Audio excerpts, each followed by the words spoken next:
はじめまして、こんにちは。レイドシャドウレジェンド日本公式アンバサダーの BS エコリンです。いつも動画をご覧いただきましてありがとうございます。今回の動画はアイスゴーレムの山ノーマルを解説していきます。初心者さんも攻略済みの方もぜひ最後までご覧いただけると嬉しいです。ダンジョンのアイスゴーレムの山を開きます。勝利するとドロップされる異物はライフ、攻撃、防御、クリティカル率、耐性、報復、リフレックス、呪い、プロボークの9種類です。ゲームを始めたての頃はどの異物もステータス次第でとても使えると思います。私がたまに使うのがリフレックスです。おすすめ異物についてはこちらのダンジョンおすすめ異物の動画もあります。概要欄や固定コメントに貼ります。よかったらこの動画を見終わった後にご覧ください。アイスゴーレムの山のボスの名前はクライサス。クライサスに到達するまでの道中はラウンド1とラウンド2でそれぞれ敵が5人ずつ登場します。全体攻撃できるアタッカーがいると進めやすいですよ。クライサスのスキルを見ていきましょう。まず A1 の通常スキルフロストノバで全体攻撃をしてきます。A2 のアクティブスキルナミングチルも全体攻撃をしてきます。さらにデバフの精度ダウン 50% を付与してきます。精度ダウンはデバフブロックやデバフ解除スキルで防ぐことができます。パッシブ一つ目のフリジット・ベンジェンスはクライサスの HP が 80%、60%、45%、30%、15% を下回るたびに全体攻撃をしてきます。この時倒されている手下を HP100% で復活させます。これが厄介です。生きている手下1体につき防御力 50% を無視してきます。手下が2体いたら防御力 100% 無視になっちゃいます。さらに 20% の確率でフリーズを付与してきますが、フリーズ付与率は生きている手下1体につき 40% 増加します。ということで手下が生きていると防御力無視もフリーズ付与率も高くなります。手下自身も防御力ダウンや治癒ダウンのデバフを付与してくるので、手下はいない方が戦いやすいのと、このパッシブが発動しない方が有利に戦えます。パッシブ2つ目はオールマイティイミュニティ。これらのデバフが効きません。HP 交換と HP バランス効果やクールダウン延長効果も無効です。ちなみにステージ21以降はパッシブが2つ追加されます。1つ目はオールマイティストレングスで、ボス攻撃時に相手の最大 HP に応じて変化するダメージ量はボスの最大 HP の 10% を超えることはない。このパッシブで1回のダメージ量に制限が入ります。敵の最大 HP がダメージ基準の攻撃やスマイトはダメージがボスの最大 HP の 10% までとなりますが、それでも十分強いですね。2つ目はオールマイティパシスタンス。ボスへのターンメーターダウン効果が 50% 低下します。スピードダウンのデバフは効果があります。以上がクライサスのスキルです。特にパッシブ1つ目を気をつけて戦いましょう。次はおすすめの戦い方をご説明していきます。クライサスとの戦いで最も重要なポイントはパッシブ1つ目のフリジット・ベンジェンスです。大ダメージを与えてきて手下を蘇生しつつフリーズを付与してくるこのパッシブを発動させない、または耐えて乗り越えることができれば、勝てる確率がぐっと上がります。まず、クライサス戦でのコツ一つ目、手下ボスの蘇生無力化です。蘇生させなければ防御力無視やフリーズの付与が起きないため、蘇生無力化のある英雄で手下ボスを倒すといいでしょう。蘇生無力化のスキルやパッシブがある英雄は、ダークエルフのレジェンダリーザビア、ダークエルフのレジェンダリークイーンエヴァ、バーバリアンのレジェンダリーラファエロ、セイクリドオーダーのエピックフェナックス、ダークエルフのエピックルリア、バーバリアンのエピックメーブ、バナーロードのレアコンカラー、セイクリドオーダーのアンコモンアーミジャーなどです。参考に挙げさせていただきましたが、他にもいます。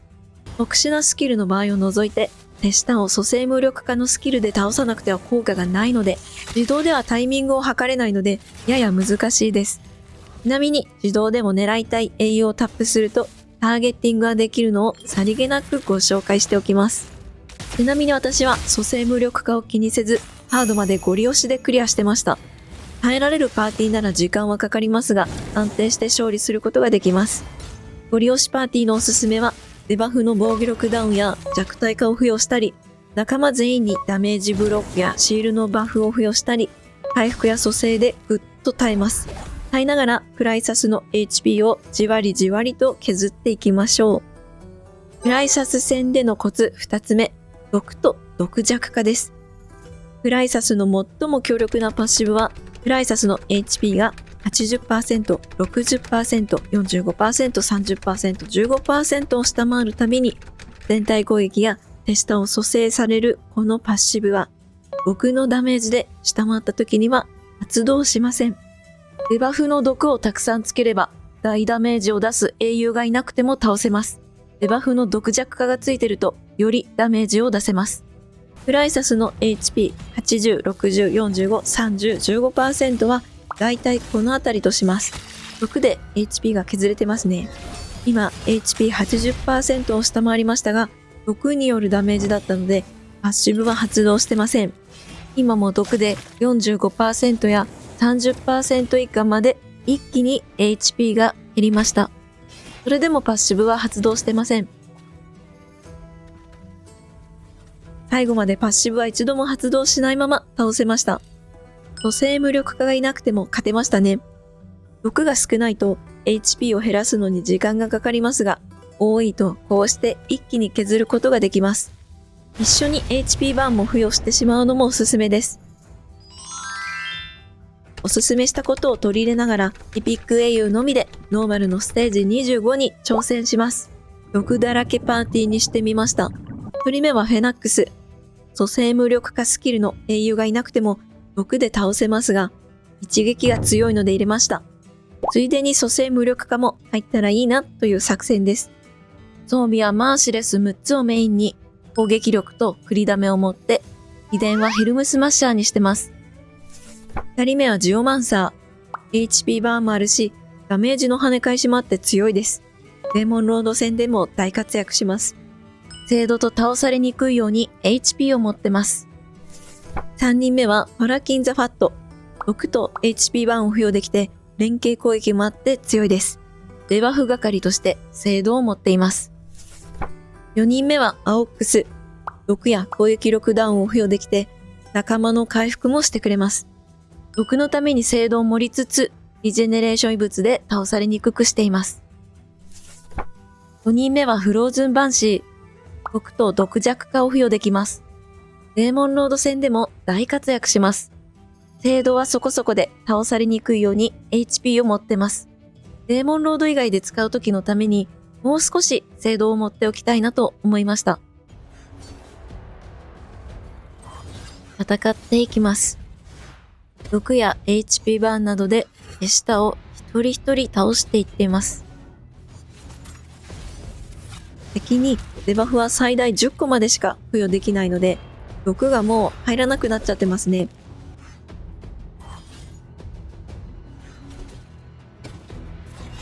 クライサスの HP を毒であまり削れなかったので、パッシブが発動しました。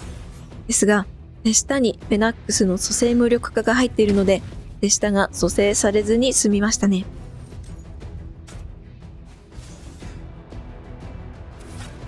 全員生存で勝利です。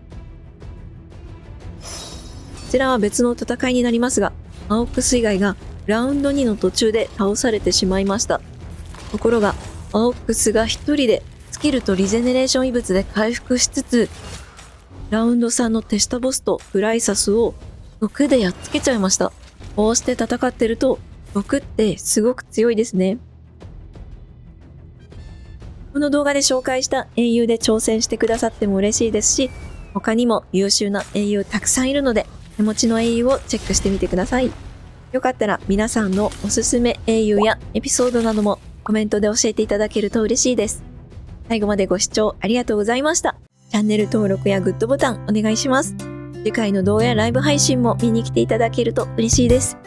おつれいどー。